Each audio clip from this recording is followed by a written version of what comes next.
Okay, guys, so we just wanted to come and give an opportunity for the teenagers to talk a little bit about their experience. And like I shared, this is a channel about families moving globally, specifically to South Africa in this case. And I just wanted to give them an opportunity to share what they thought about everything and how they felt. So just go ahead and introduce yourselves and tell how old you are, and we'll get into it. Hello, my name is Sol and I am 15. Hi, I'm Sean. I'm 16. Awesome. Okay, now Shawn Michael, what grade are you in? I'm a junior, or grade 11. I'm sorry. Grade 11. Okay. Yeah. And so in the biggest question probably for you is when you found out we were going to South Africa, like what was the first thing you thought about? Missing my old school. Yeah. Because I didn't think that we would move to a new school. I thought I would stay at the same school for like the rest of my high school academic career. So when I found out we was moving, I was pretty upset. But I slowly got over it, and I'm getting over it now. But I still do miss the school. Now, you are 11th grader. You had started because of COVID-19. You started the 11th grade in the States, was maybe about 4 or 5 months in, and then came here and basically started 11th grade over again. But you only had this year, and next year you'd be done. Well, so still half your career, right? Your academic career. But what has been the biggest thing that's kind of put you at ease, having been, I'm sure, a little bit frantic, like, oh man, like I'm gonna be graduating in South Africa instead of the States? But what has your experience been here, that's maybe eased that concern a little bit?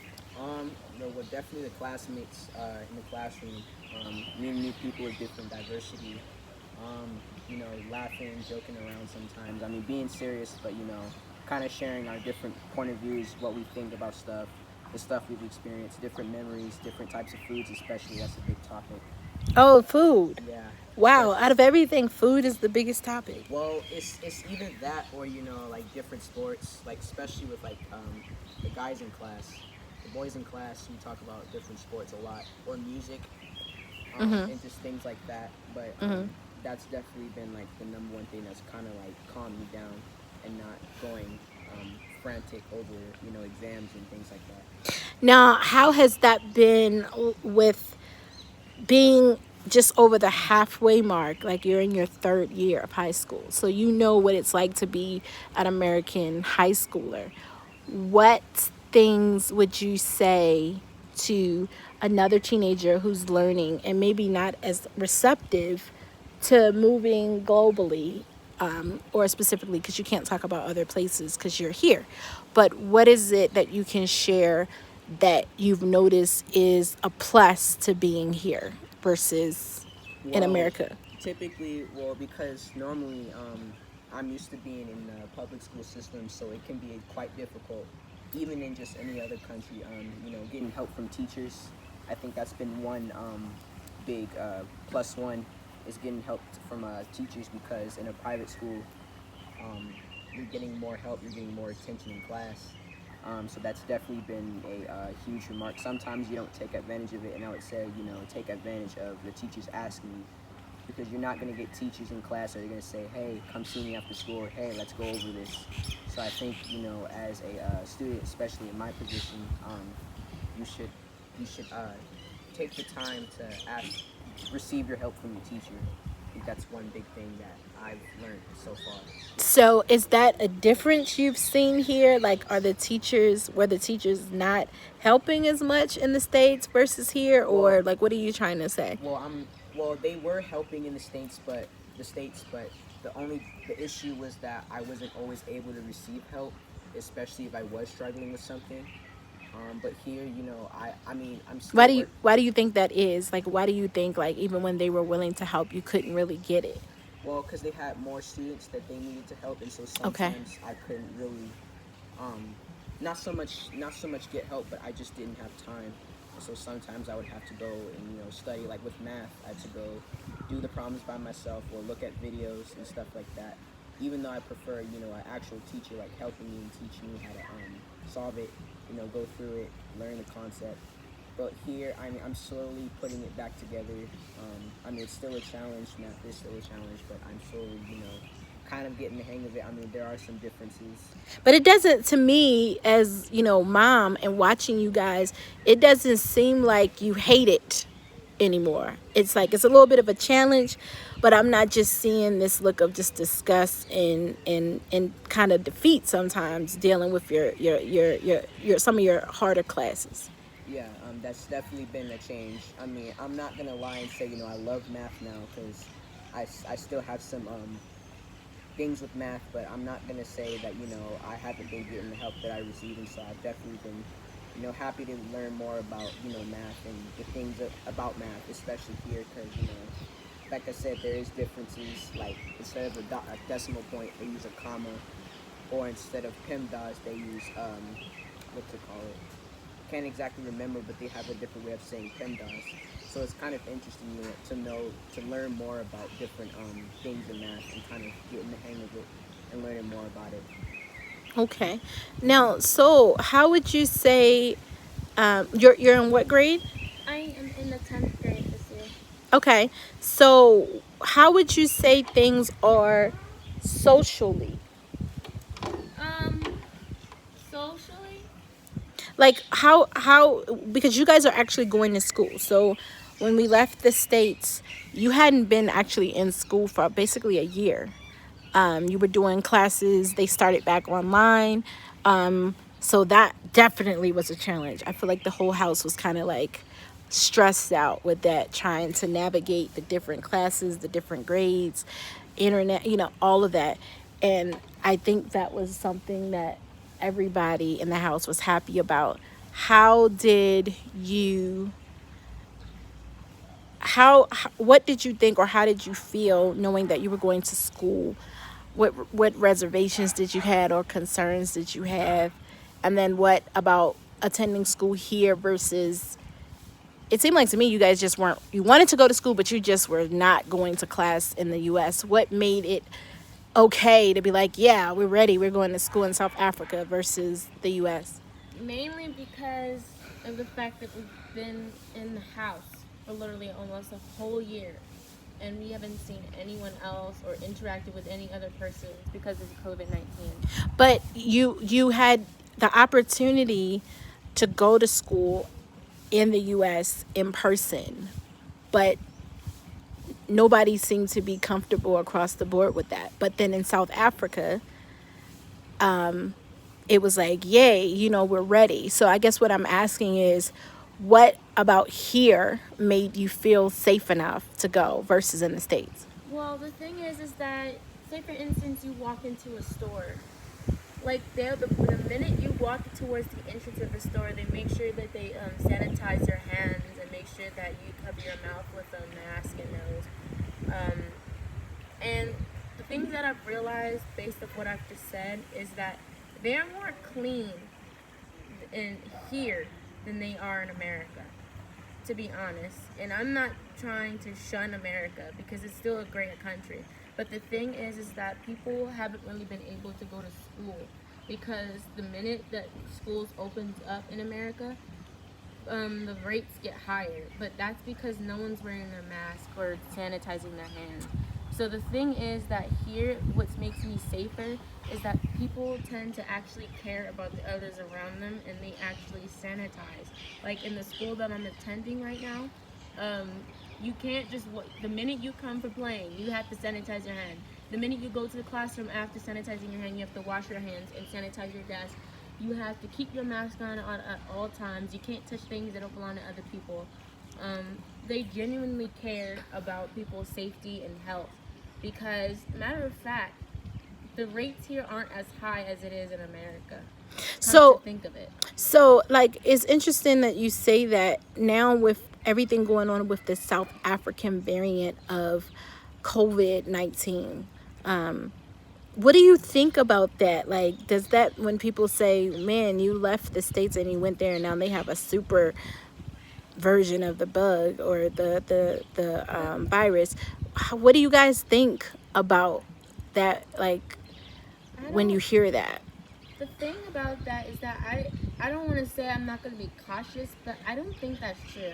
With the way of how people sanitize consistent before you walk into every school, every store, every shop, you would think that there was no other strain. To me personally, I'm not saying I won't like be careful and not get sick, but I am saying that's not true. Not with how people sanitize every single minute You of feel the like day. it's more to it. It's more Like to it. then okay. What I don't about you, believe that. Sean?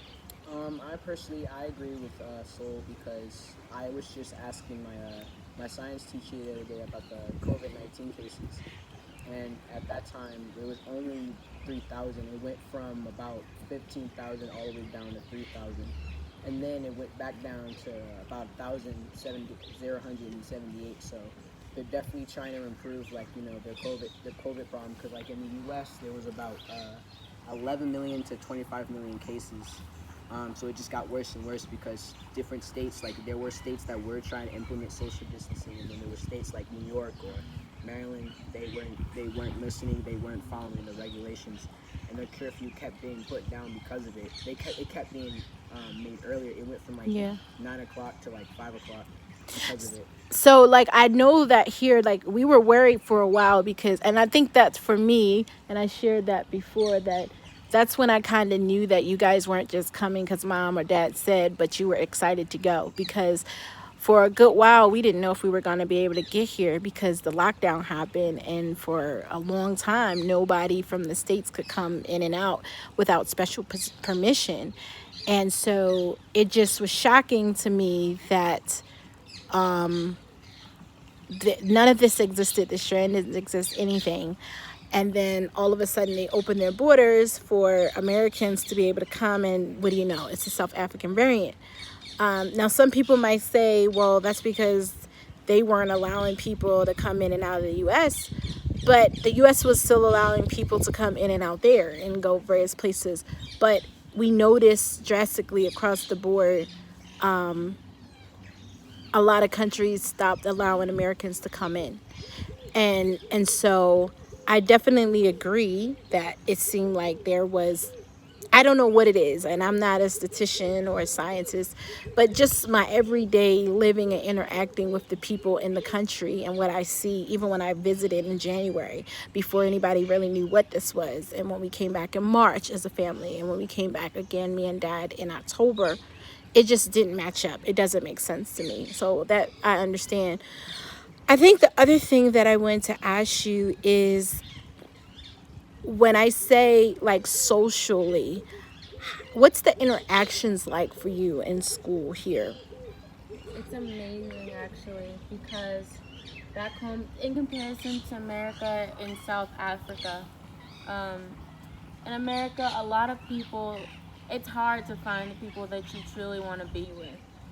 Um, some people get singled out, and some people just get bullied, which leads to depression and anxiety and suicide rates, which has gone high because of this COVID and because of being at home. But here, the difference is that regardless if you don't have to try to get friends, like they're friendly. Like every not I don't want to say everybody, but most of the time you can find friends quite quickly, and they're most of the time friendly and they're true friends. My experience for being here for almost 4 weeks in school, I've managed to found a friend, not just one friend, multiple ones that I didn't think I would make, even though thinking I was thinking. It's just it's amazing. It's So just did you think that by being an outsider that maybe you would have trouble making friends, but it was a little easier?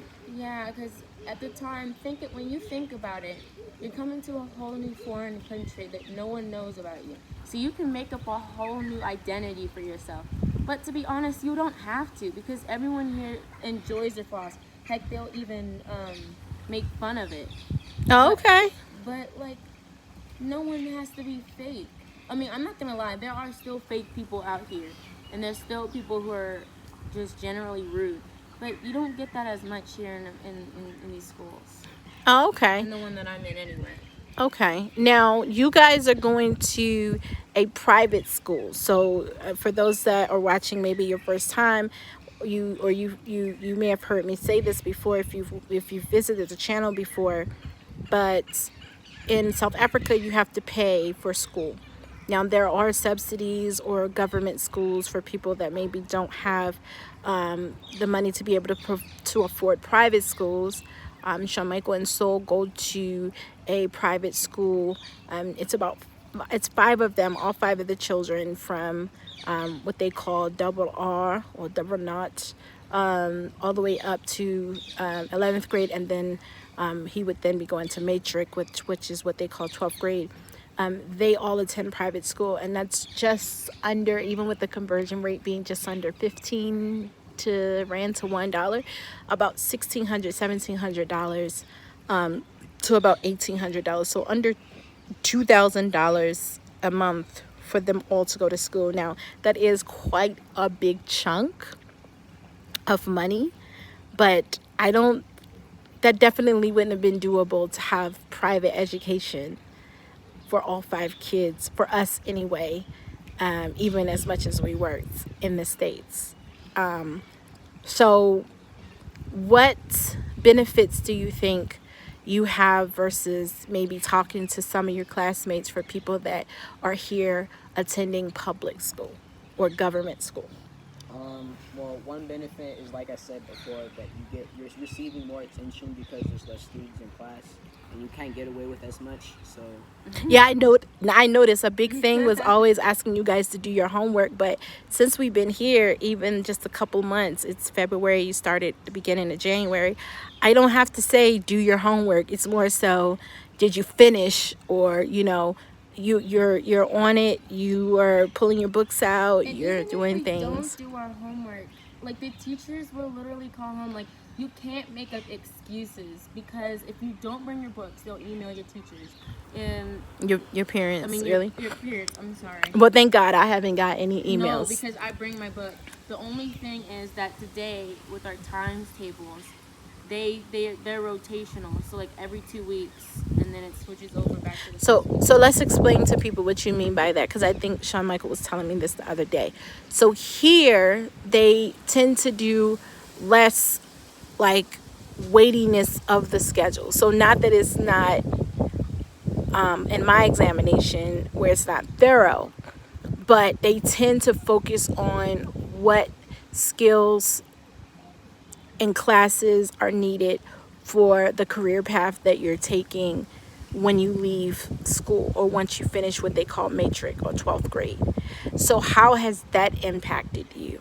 well, it's I mean, in a way, it is different because you don't have to take so many subjects. Like, the difference between home and here is that home you have credits that you need to take, because colleges in America tend to look at they need you to take a certain class to be skilled in a certain subject. Even in a subject that is not related to another subject, you still have to take that class. It's just a whole bunch of credits, which at the time was pretty fun because you were going to different classes. But here they don't worry about unnecessary classes. They worry about what you want to do, what you want to go after. So, like, like if you wanted to be a doctor or a scientist, you're gonna receive more science type classes like life science, physical science, chemistry, things like that. Or if you want to be a mathematician, you would do maths course, what we call it, that's what they call it, which is more math with problem solving, more math problems. Or if there's math lit, where basically you're applying problems to daily life. But you're reading more in class. But generally, the point is that they're giving you classes that you need, not the classes that you don't need, because then it'll be a waste of time. And what do you think, how do you think that that's going to impact you? Definitely a lot, because I'll spend more time in the class that I need to take. So it's no worry about doing a whole bunch of subjects. Like, there's still going to be tests in other classes. There's still going to be exams that you're going to have to worry about, which does get stressful, but it's not as much classes to take. I mean, it's the same amount of time, but not as much stress in classes that you don't need to take. So Not it's to just mention, you also have two exams for some classes, and they one of them count. The other one is just to test you. You won't Okay. know which one. Oh, okay, okay. Now, here, you literally have to pass every class in order to complete a grade. There's no, flying by the seat of your pants. Even when you finish matric, or here they call matric, which is 12th grade at home, you have to take a class and finish. Now, I do believe that at least when I was graduating, there was a class you had to take, or a test to that tested you on everything. But that was more so in college, not so much across the board tests in order to pass from 12th grade. But it was still a little bit more rigorous for me because I went to what was called a college preparatory school. In the States, at least in Arizona and some other places, they had started doing away with needing to pass that kind of coverall class or test to finish high school. And so, do you think that that was a good move to do, or how do you think that's going to impact American high school graduates that's going to be graduating, where they say, well, some people might say, well, you guys aren't taking as many classes, so you're not going to know as much as us, but then you have to take a class or a test literally showing that you remember and can accurately speak on, test on your knowledge for your entire high school career, versus a lot of the high schools now in, or at least the public ones anyway, in the States where that's not required. What would you say to um, that? it's all about effort. It's all about seeing if you paid attention throughout the year. So yeah, like I said, it's not many classes, but that's the whole point because they don't want you to have to know so much. You should only know what you've been studying. Now, when you say many classes, like give us an example. Like, what classes are you taking right now? Well, How many, and then what are they? I take 8 subjects. I take Zulu. So that's not many. 8 subjects, okay? Yeah. It's Zulu. It's life And science. what's that? Zulu is a South African language, mainly spoken around the area. You're gonna find a lot of people speaking it a lot. Okay. It's The one of dominant the, language here in South Africa. Okay. It's one of the like she just said, one of the main dominant languages. It's also Afrikaans, which is more of a Dutch type of language, mostly spoken by unfortunately white people. No, you're not going to see a lot of Black South Africans speaking it because that's just not their home language. And there's many other languages, but we're not going to go into. There's detail. 11, right? There's 11, yeah. Okay. 11 of them. So you take Afrikaans, Zulu, and what else? I take life science. I take maths core, which is more math solving problems. Not as much reading like maths lit, but there's more problems. I take English. I take what else? I take CAT, which is a computer type class where they teach you how to make spreadsheets, how to work Microsoft. Okay. There's more theory. Computer and all that. applications technology. And Okay. then there's EGD, which is engineering, graphics, and design. It's a class teaching you how to draw, how to the math behind drawing. There's more theory in it, and it's also drawing of pictures, pretty much drawing, but very, very complex drawings. And there's also, I'm trying to think. I think there was one I missed. Oh, there's PE, which we all know what that is. And then there's LO, which also is familiar and everywhere. It's life orientation. It's just basically just Setting you up for life. yeah, it's just teaching you about life, the things you do. So is it like practical things, or Yeah, is it practical. like talking about gender biases, or is it like things like kind of what we call home ec? Like, what do you mean? Basically, home ec. Oh, okay, cool, Yeah. got it. But it's So so that's and that's crazy. You're taking 8 classes, 2 of which are foreign languages that you have not had for your whole life. You're just starting, and you're saying that's a minimum. Whereas in the States, you were taking how many classes? same amount. I think it was a little bit less. I think it was maybe one class less. I can't remember. So you were taking maybe 9 or 10 in the States. Okay, so how many classes are you taking? I'm taking at least 8. And they are? I'm taking visual arts, IsiZulu, English, LO, CAT, what else? Oh, maths core, um, and PE. And are you taking Zulu Afrikaans or? And No. also business. Oh yes, I'm sorry. And business studies. Okay. I'm not taking Afrikaans. I'm mostly focused on IsiZulu. Okay. Now, how was that for you? Whereas in the States, I know you guys were taking French. At one point, you were taking Mandarin. Shamichael, you actually placed really well, quite young, learning Chinese, but then not really having the ability to practice that language outside of the couple of hours or an hour 45 minutes that you're in that class in school.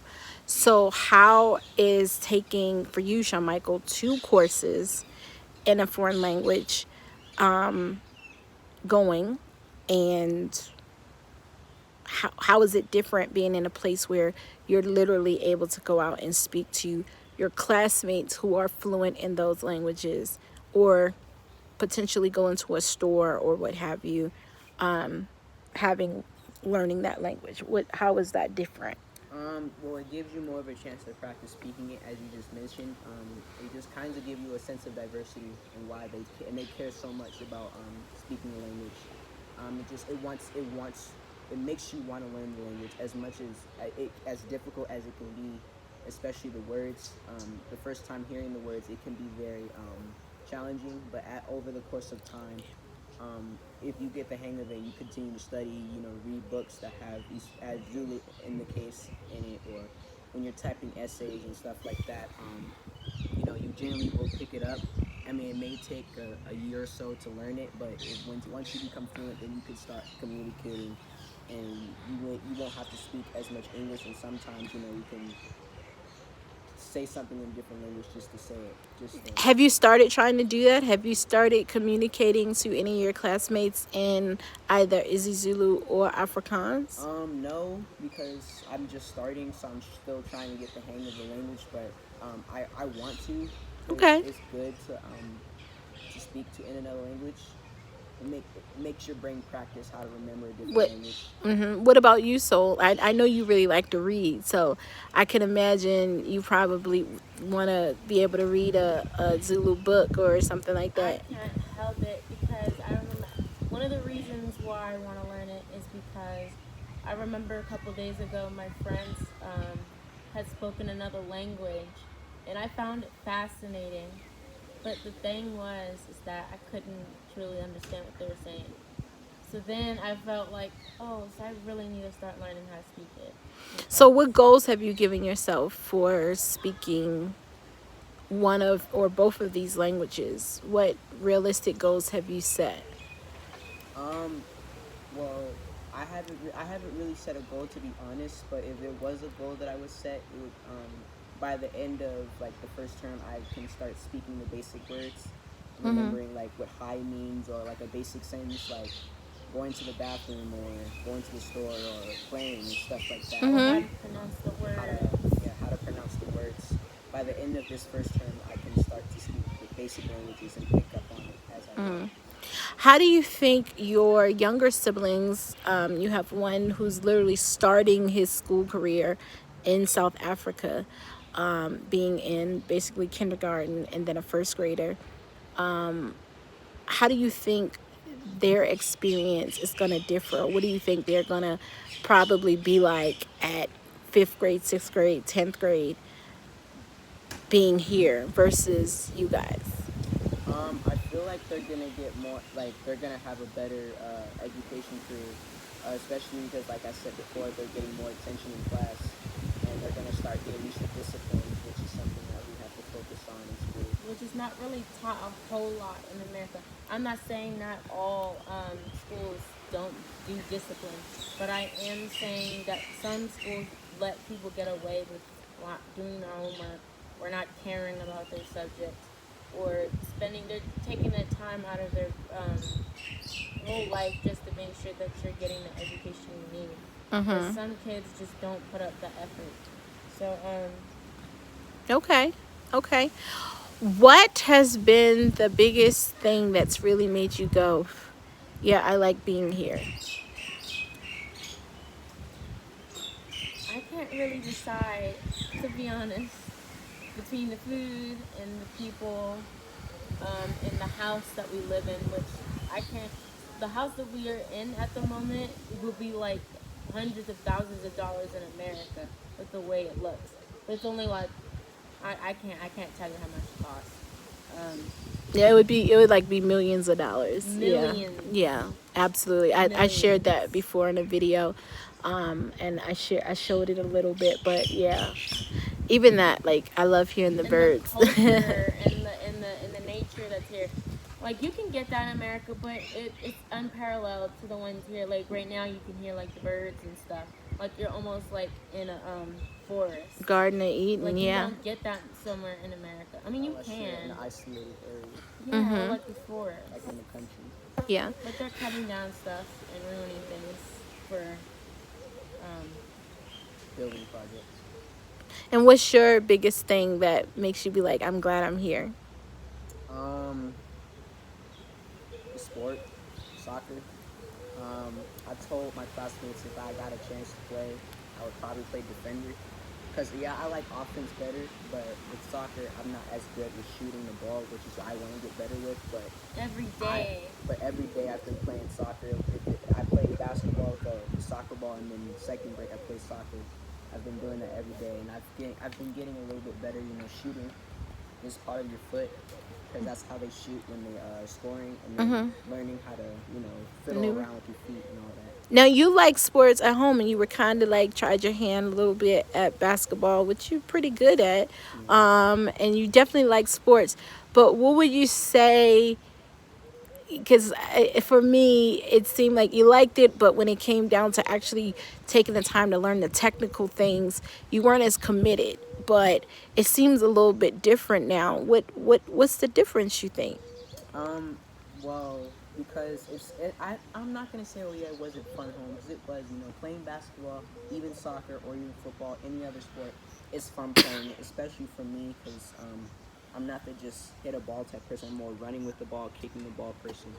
And but learning the different ways you can shoot with the ball, learning different ways you can pass it and shoot it, headbutt, all that. It's very interesting, and I think if I continue to learn that, I can get better and possibly play on a team before I go home, just to be like, hey, I played with South Africans before. Okay. I got that experience. Okay. Awesome. And the girls are also dedicated to sports. Like they're like every day I go to school or every once in a while they be like complaining, man, I wish we had netball, or man, I wish we had some sort of sport other than swimming because we do it all the time. Because they genuinely care. I'm not saying Americans don't. Because So there's the millions girls of here overall, you feel like, or at least in your classes, you feel like they are more interested in sports than at home? them. And they're not. It's not all girls. Like, there are girls who are going to want to sit down because they're just not sports-related people. But there are girls who do like to play. Girls who But there's girls genuinely- that like to play sports in the States, right? Or are you saying that you not don't as get much? the enthusiasm. Oh, got it. Okay, I understand. I But I'm understand. not saying there wasn't any, but you didn't get it as much. Like in the States, girls did like to play basketball. They liked playing volleyball a lot. There was softball, cross country, track. There was things like that. But generally, when you see an American girl teenage, you're not gonna think of sports. You're gonna think of nails or hair or talk about juicy gossip and things like that. But you will see girls. But it's half and half here. It's juicy gossip, and then there's caring about your education. That's literally the whole entire 10th grade in a nutshell. Okay. Well, I really appreciate you guys taking time to share what you think. What would you say to someone who is around your age and they're coming here and maybe a little bit afraid and don't know what to think, or just completely don't even want to do it? What would you share with them to encourage them or to make them maybe look at the move in a better light? I would encourage you to just go with the flow. Cause, say for instance, Africa, it has a good side and a bad side. You can either look at the good side and make it the best experience you've ever had, or you can look at the bad side and it'll just completely suck. But overall, moving to a new country is actually a wonderful experience if only you just let it flow. Just don't let it get to your head, because yeah, you might miss someone at home, but think of it as a new opportunity that other people may have never experienced. There are some people out there that have told me that they genuinely wish that they could have been able to go to other places. And what about you, Shawn Michael? I basically the same thing that's Soul here is saying. I would just say, get to experience it first before you think of it as a bad thing. I'm not saying like everywhere you go it's gonna be glittery and gold, but and silver and all that good stuff. But what I am saying is that if like here, if you just get to experience the school first, then you'll have some positive reactions to it. Definitely. And you'll get to like it. Awesome. Well, thanks so much for sharing with us, guys. I really appreciate it.